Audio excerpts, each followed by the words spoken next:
ఎంతోమంది ప్రాణాలు కోల్పోయారు. ఒక శ్మశానంలా మారింది. ఎన్నో జీవితాలు రోడ్డున పడ్డాయి. కేరళ అంటేనే చాలా అందమైన సుందరమైన రాష్ట్రం. ఇప్పుడు అది చెప్పుకోవడానికి చాలా ఘోరంగా మారింది. మనం ఒక్కసారి చూసుకుంటే ఎన్నో జీవితాలు రోడ్డుకెక్కాయి. వర్షానికి కొండ చర్యల కింద పడి ఇళ్లన్నీ కొట్టుకుపోయాయి. ఎంతో ఆస్తి నష్టం జరిగింది. ఎన్నో జీవితాలు చాలా ఘోరంగా మారాయి.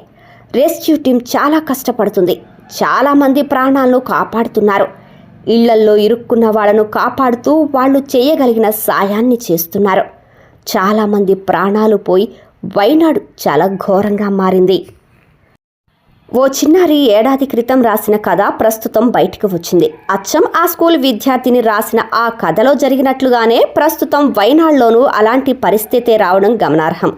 అయితే ఆ స్టోరీని బెస్ట్ స్టోరీగా ఎంపిక చేసిన ఆ స్కూల్ యాజమాన్యం దాన్ని అప్పట్లో స్కూల్ మ్యాగజైన్ మీద ప్రింట్ చేసింది. తాజాగా వైనాడ్లో కొండ చర్యలు విరిగిపడటం వల్ల తలెత్తిన విధ్వంస పరిస్థితుల నేపథ్యంలో ఆ స్టోరీ మరోసారి తెరపైకి వచ్చింది. అయితే ఆ స్టోరీ చివర్లో అంతా హ్యాపీగా సాగితే రియల్ స్టోరీలో మాత్రం వందలాది మంది ప్రాణాలు కోల్పోయారు.